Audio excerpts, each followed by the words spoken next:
meditar com os ouvintes deste que vos fala, Ministério Apostólico Profético Antônio Vieira. Nós estamos trabalhando na obra do Altíssimo nesses dias, neste Ministério Apostólico Profético, uma unção dobrada do Espírito para restaurar as nações da terra, a começar pela própria casa de Israel, pela casa dos filhos do Todo-Poderoso. Nós estamos ministrando a palavra do Altíssimo com fundamentação, como base as Escrituras Sagradas, compiladas nesse livro chamado Bíblia Sagrada.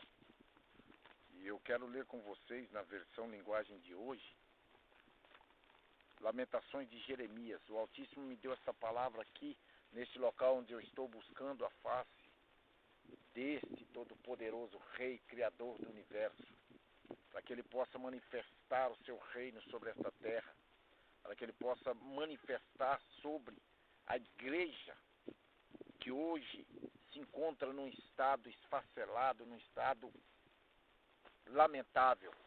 E o Altíssimo me dava esta palavra justamente aqui. Quando eu pedi a Ele uma palavra, Ele me deu esta palavra. Quando eu abri as Escrituras, Ele me deu esta palavra. Alguém comentou ironicamente que abrir as Escrituras ao ermo significa dar um tiro no pé ou mirar a própria vida. Que assim seja, porque a palavra ela deve falar primeiro comigo. O profeta ele não está isento da mensagem.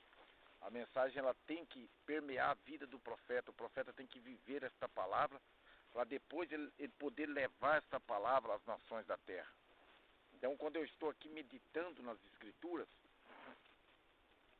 eu estou nada mais, nada menos sendo trabalhado por ela.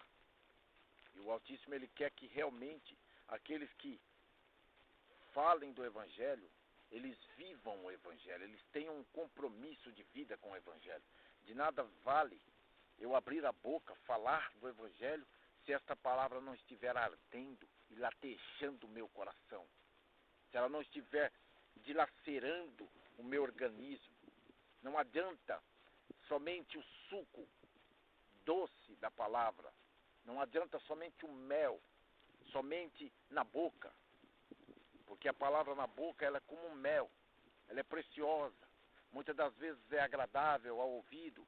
Muitas das vezes nós agradamos em falar da palavra. Nós agradamos em ler a palavra, ouvir a palavra.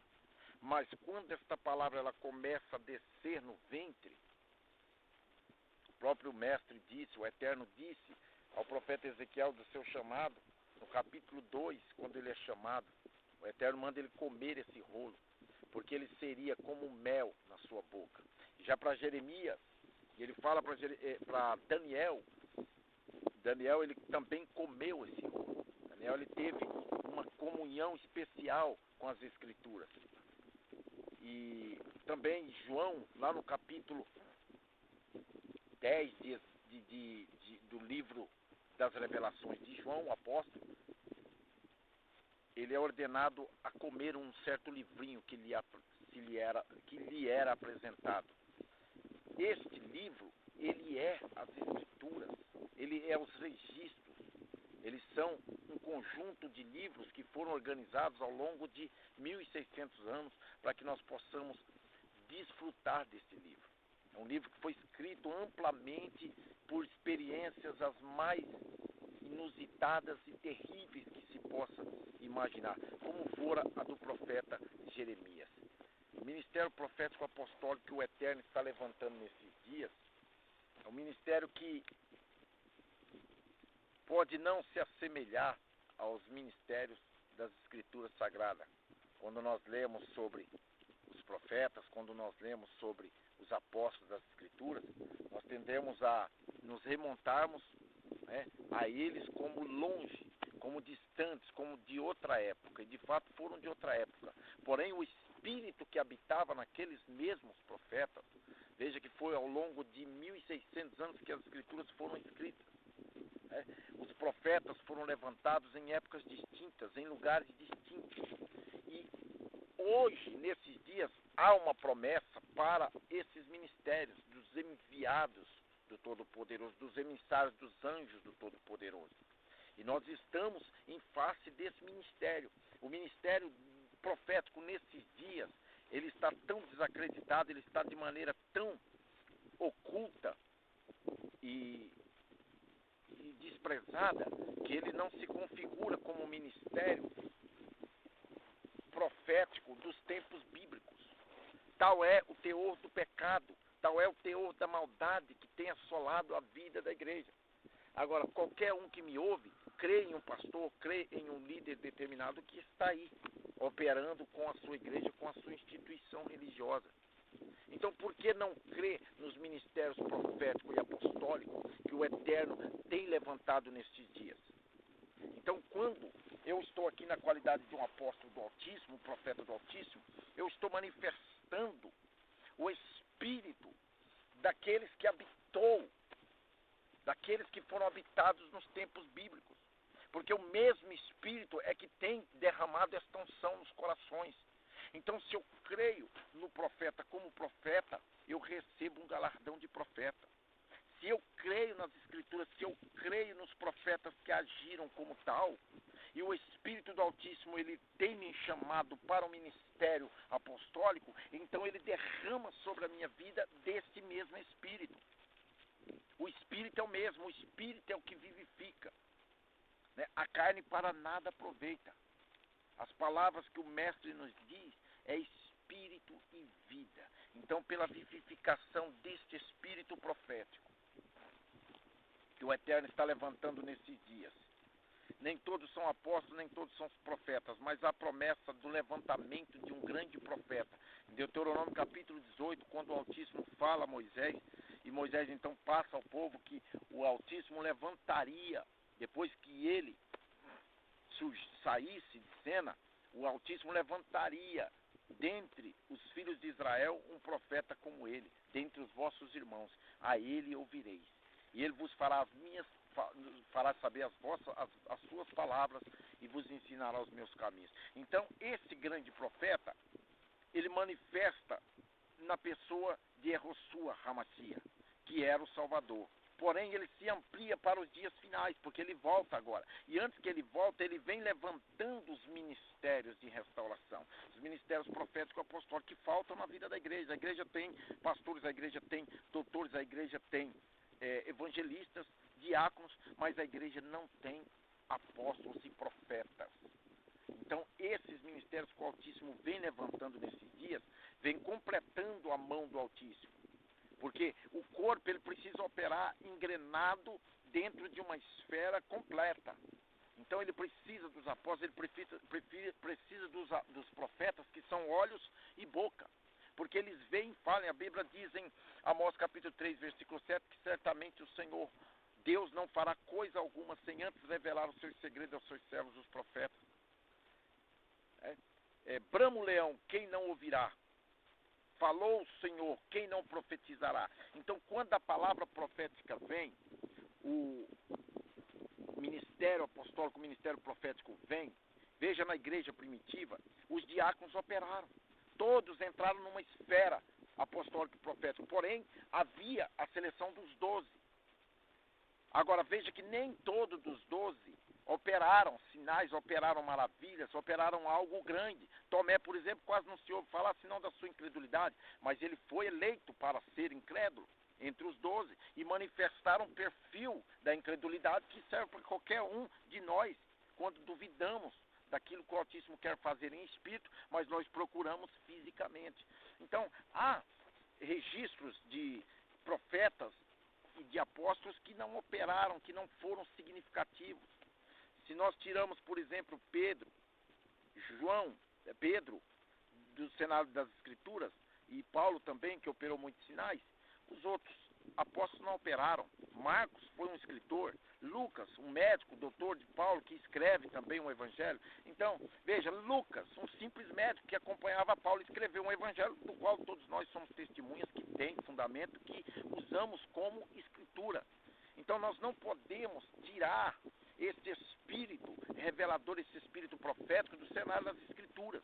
E nesses dias o Pai está levantando essa geração profética, essa geração do grande profeta, cujo cabeça é o próprio Salvador, aquele que veio há 2000 anos atrás, mas que opera engrenadamente como um corpo perfeito, usando apóstolos, usando profetas, usando diáconos. Estevão, por exemplo, era um diácono, mas ele operou de tal maneira que ele confronta os líderes, como sendo ele jovem, confronta os líderes e os doutores do povo e os principais do povo de uma maneira tão intensa que eles chegaram a ficar completamente atordoados e perturbados no seu espírito, e não lhes restaram outra alternativa pela sua incredulidade e dureza, resistindo ao espírito, como ele menciona ali no capítulo 7 de Atos dos Apóstolos, e então eles resolvem apedrejar a Estevão. Mas o espírito que estava em Estevão, um diácono, estava também em Filipe, um outro diácono, e ele vai para Samaria no capítulo 8 de Atos dos Apóstolos. Você pode ler, é importante você estar com as escrituras conferindo.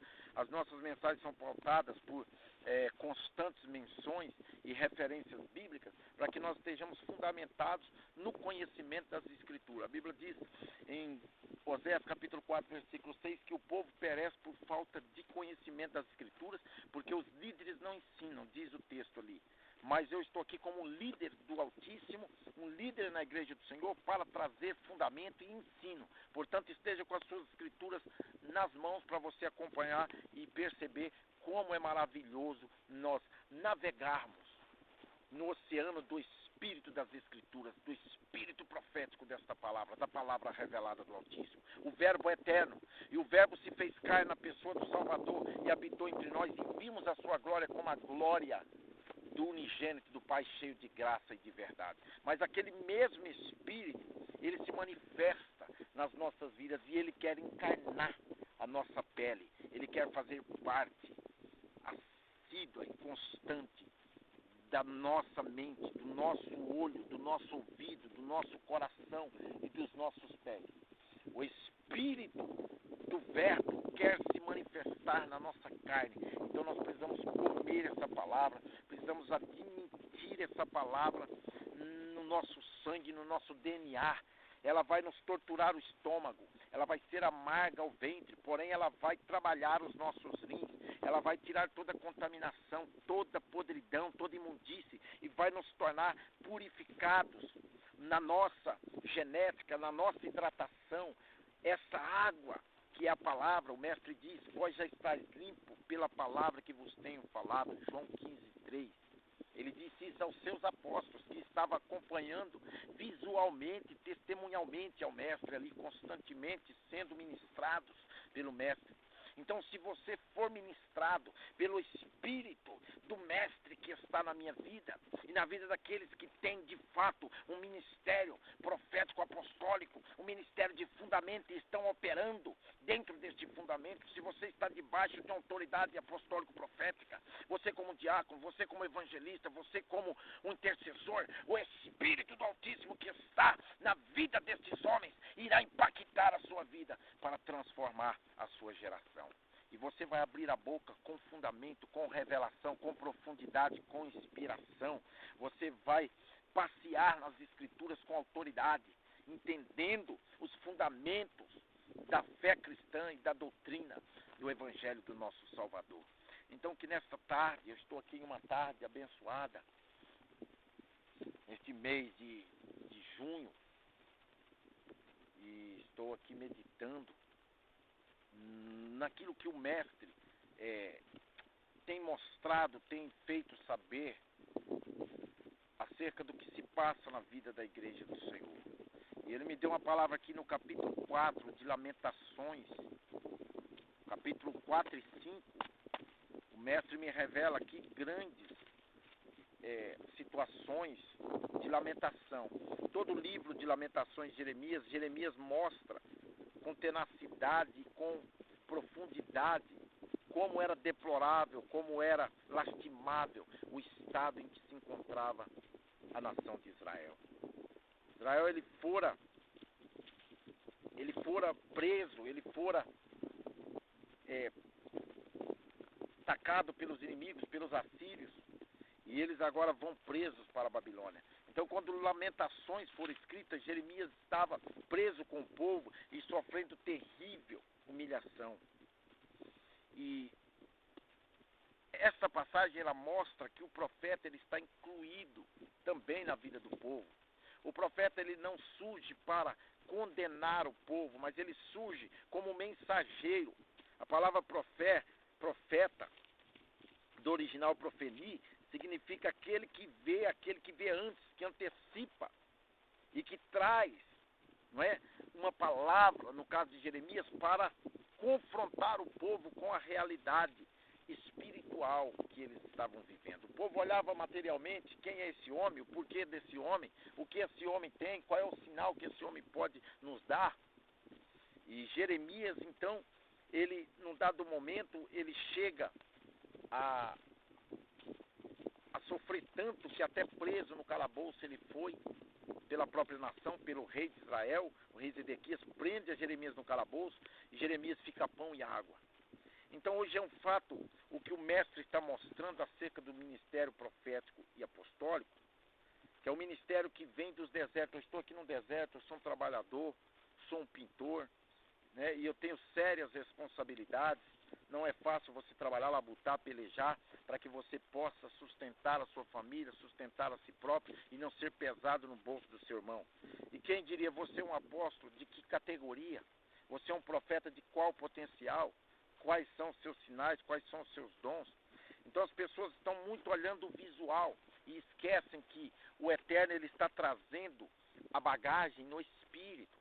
Né? O Espírito que está vindo hoje, em especial o Espírito de João Batista, pregando arrependimento. João Batista, veja que ele não faz sinais.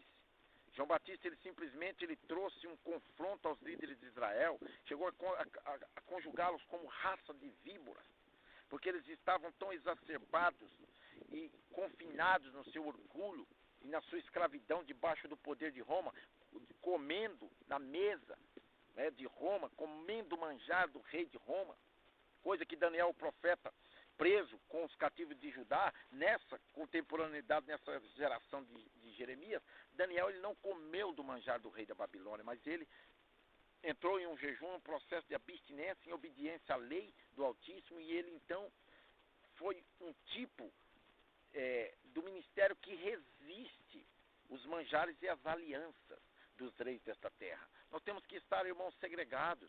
O Senhor nos chama para a segregação. O Senhor chama Abraão e ele tira Abraão de Ur dos Caldeus, tira Abraão da Babilônia. Nós temos que sair da Babilônia. O ultimato hoje é para que nós saiamos de Babilônia. Babilônia envolve também um sistema religioso. Quando nós entendemos que a igreja do Senhor hoje está completamente embandeirada, completamente partidária na sua fé e completamente desestruturada no propósito original, que é uma igreja unida no Espírito, né? No Espírito do Salvador, no Espírito do Messias, para impactar esta terra, a igreja precisa entender que a religião, a organização, né? Todo aquele estatuto e aquela formalidade em torno de um líder não cumpre o propósito exato das Escrituras. Os pastores estavam envolvidos entre os apóstolos, eles tinham comunhão com o povo, eles não tinham título, eles viviam simplesmente entre o povo, eles não estavam sendo separados para ficar numa liderança tecnocrata, onde o papel e onde a letra, simplesmente a letra e não a revelação do verbo, tinha valia. E hoje a igreja chegou nesse ponto em que ela simplesmente lê as Escrituras como qualquer padre, como qualquer espírito, qualquer líder, qualquer líder eclesiástico ou religioso hoje faz uso das Escrituras. Um empresário ele pode ler um texto das Escrituras, um juiz, e ele dissertar muito bem. Basta ele ter um pouco de conhecimento de hermenêutica e de exegese, que ele pode traduzir um texto com a maior precisão, porém sem o fundamento e a revelação do Espírito do Senhor. Então o mestre ele quer que nós possamos compreender, meus irmãos, que hoje nós estamos num compêndio babilônico tão deplorável, tão lamentável, que nós precisamos ser confrontados pelo ministério profético de João. O mestre diz que João viria de novo. Em Mateus capítulo 11, versículos 11 a seguir, ele fala que dos nascidos de mulher nunca ninguém foi maior do que João. João Batista, ele tinha o espírito de Elias. Quando do seu nascimento, no capítulo 1 de Lucas, né, foi ministrado a Isabel pelo anjo que ele viria na virtude do profeta Elias. Ele iria na frente do seu povo para apontar-lhe o caminho, para corrigir e para ser luz para os gentios. E João, ele vem com essa autoridade. A Bíblia diz em Lucas 1,80 que ele esteve nos desertos até o tempo em que haveria de se manifestar a Israel. Ele cresceu nos desertos, era um menino que não saía do deserto. Ele tinha a chama do Espírito, o ardor do Espírito na sua vida, e ele tinha uma comunhão com o Todo-Poderoso. Ele cresceu comendo mel e gafanhoto. Olha, isso é o mesmo livro que o Eterno manda os profetas comerem. Ele é doce no paladar e amargo no ventre. Então, gafanhoto nada mais é do que planta. Gafanhoto é erva. Gafanhoto é pura erva. Ele é verde como a erva, ele só come erva. Então, ele estava, na verdade, comendo o rolo do Senhor. Ele estava comendo a palavra. Ele estava revestido deste verbo. E João não operou milagre, convenhamos. Ele simplesmente confronta o povo. E o espírito de Elias que viria, em Malaquias capítulo 4, você pode registrar os textos, versículo 6, o Eterno diz que Elias virá primeiro, profetizando acerca do fim. E ele restaurará todas as coisas, né? Ele virá primeiro e converterá coração de pais a filhos e filhos a pais. Converter coração de filhos a pais e pais a filhos é trazer novamente os fundamentos. Os filhos de Deus voltando ao seio do Pai, voltando à paternidade dos apóstolos e dos profetas, quem o Mestre estabeleceu sobre o povo. E aqueles que creem nesses apóstolos e nesses profetas são prosperados, são abençoados no reino do Altíssimo. Então, o Mestre, ele vem convertendo o coração de pais a filhos e pais. No caso, são esses apóstolos e esses profetas e os líderes do povo se voltando para os seus filhos, para cuidar, para cultivar, para ensinar, instruir os seus filhos. E assim, então, a igreja do Senhor, ela vai conhecer o verdadeiro fundamento através da vinda de João Batista pregando arrependimento, levando o povo ao entendimento e à reflexão original das Escrituras, entendendo a necessidade de uma mudança, de uma transformação. O povo estava, por exemplo, cativo na Babilônia. E hoje não é diferente. A igreja hoje ela está cativa, ela está aliançada com os reis da terra.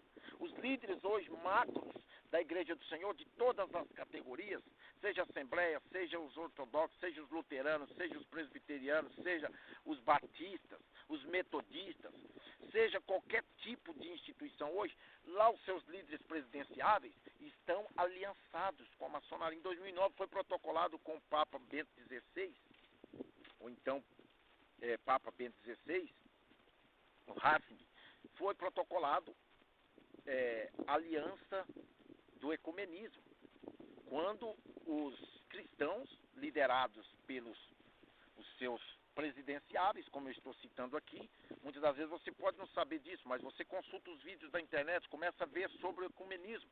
Hoje é uma realidade. Essa religião proposta para ser a religião mundial, que abrange todas as demais religiões, encabeçadas pelo Papado de Roma, ela hoje é uma realidade.